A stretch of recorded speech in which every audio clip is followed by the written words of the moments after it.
Arceus. What is said to be the god Pokemon that created Sinnoh and the entire Pokemon universe. Apart from the fact that a 10-year-old is able to capture it, which, come to think about it, is kind of bullshit. There are arguably none that are even able to stand at the same level as the mighty Arceus. However, there is one Pokemon that is said to be even deadlier than the almighty creator of the Pokemon universe, and that Pokemon is none other than the one and only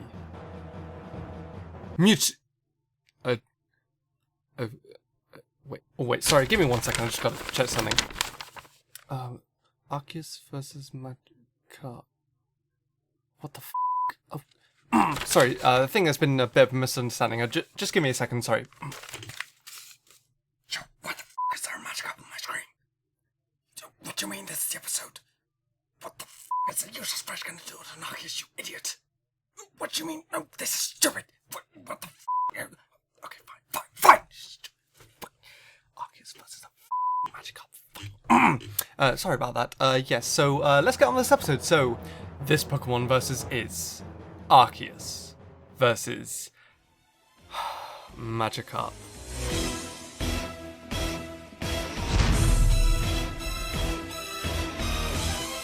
Will the original one be victorious, or will Magikarp...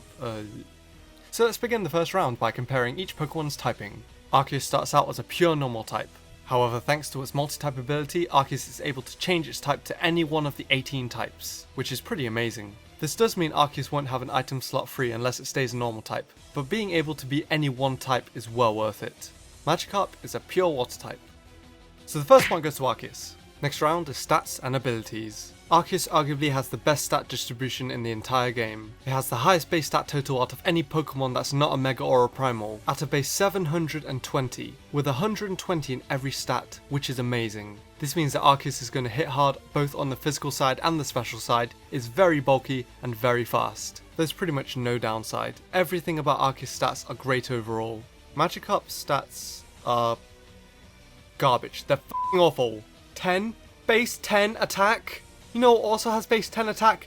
Blissey. Oh wow, look at that special attack. That's the same as fricking Mega Beedrill. Its defenses are also, as you'd assume, terrible. Its highest stat is its speed at base 80. Its highest stat is 40 points lower than Arceus' lowest stat, which is all of its stats. In fact, Magikarp has the 8th lowest base stat total. Okay, let's move on to abilities. Let's see if this changes anything, which it won't. As said before, Arceus' ability multi-type allows it to change to any one type depending on what plate it holds, and in combination with its amazing stats, it's able to fill just about any role you desire, whether you require an offensive fire type, or a steel type wall, or even a fairy type sweeper. Arceus can pretty much do it all.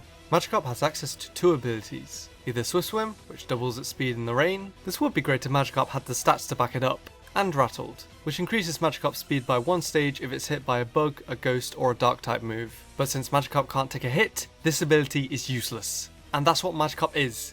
Useless. Point goes to Arceus. I don't know why I'm still doing this episode.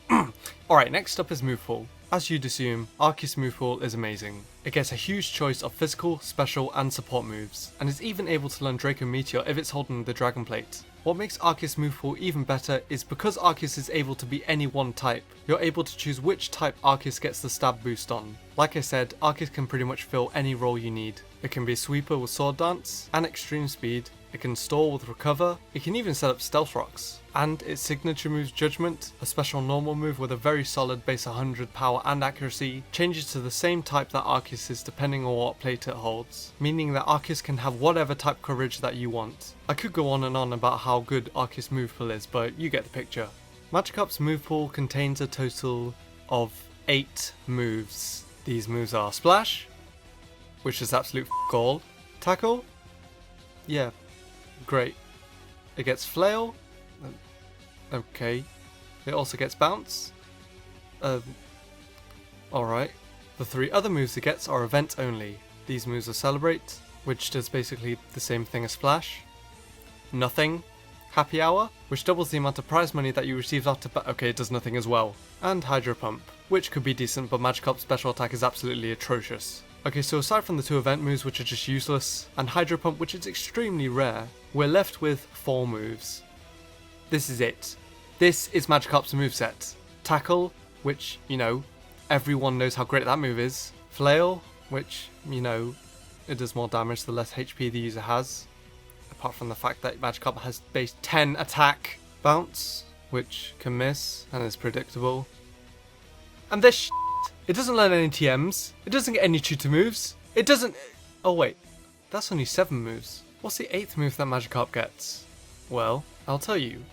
This 8th move is called Magikarp Revenge, what is said to be the most powerful move in the game, and is only a move that Magikarp can learn. Not even Gyarados is able to keep this move if Magikarp chooses to evolve. It hits with the force of an atom bomb, and completely annihilates anything in its path, with a base power of 120.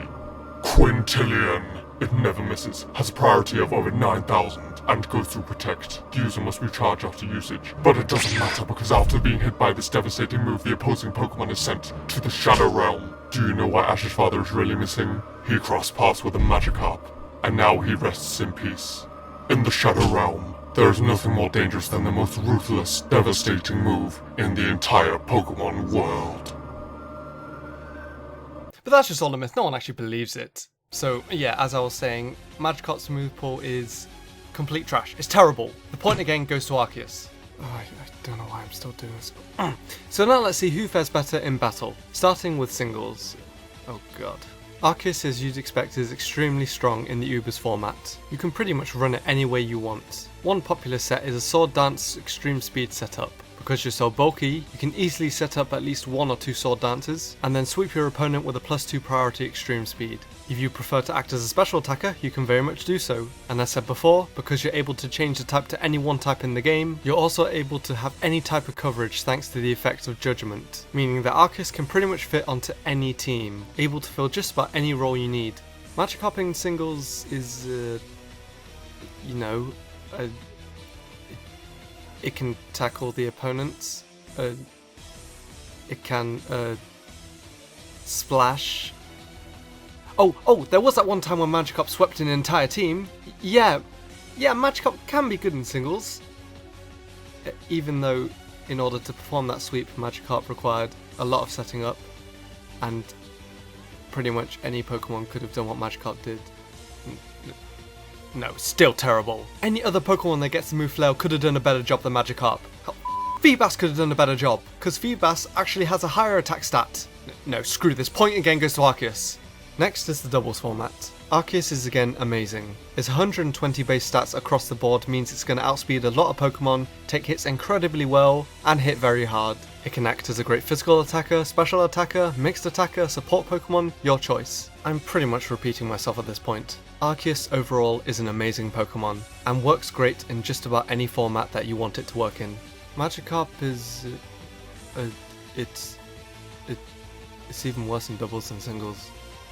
Right, that's it. Stop the video! What the f*** am I doing? Why am I comparing the Pokemon who's pretty much God to what is considered the worst Pokemon in the entire game? This versus episode was supposed to be the battle of the Pokemon Titans. Arceus versus Mewtwo, or Arceus versus Rayquaza, not Arceus versus a useless fish! Seriously, Magikarp might just be the worst competitive Pokemon in the game behind frickin' Unknown. But even then, Magikarp will still lose to Unknown 1-on-1, it sucks so much. This is literally the worst matchup I can think of. Right, who the hell's idea was to do this shit?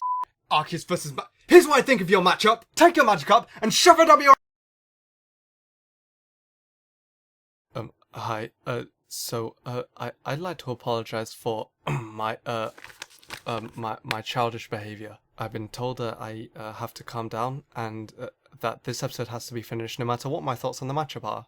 So, picking up where we left off, it looks to be a clean sweep for Arceus. But let's see if Magikarp can change anything when we find out who would win one and... You know what? Okay, I'm not doing it. The episode may have to be finished, but it doesn't mean that I have to finish it. So screw it, I'm out. Just finish the episode with a showdown battle, I don't care. Whoever wins, wins. I mean, Arceus is obviously going to win, but, you know, I don't care. So just play a showdown battle, go on, show it. Seriously, who the f*** decided Arceus versus Magikarp? Stupid.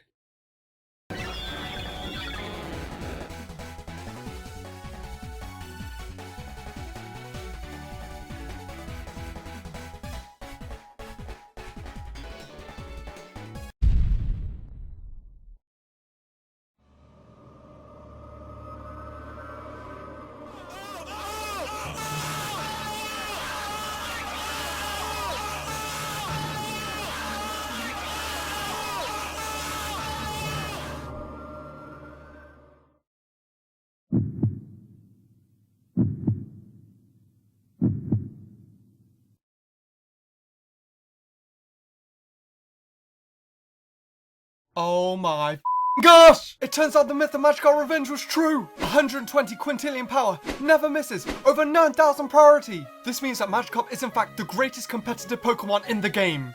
I take back everything I said, I give every point to Magikarp. Arceus doesn't even come close to the destructive power of Magikarp's Revenge. No Pokemon comes close, and if they did, they'd be in the Shadow Realm. Even Gyarados pales in comparison. There is no argument, no debate, no contest. Magikarp is single-handedly superior to every other Pokemon. The winner of this Pokemon versus is Magikarp!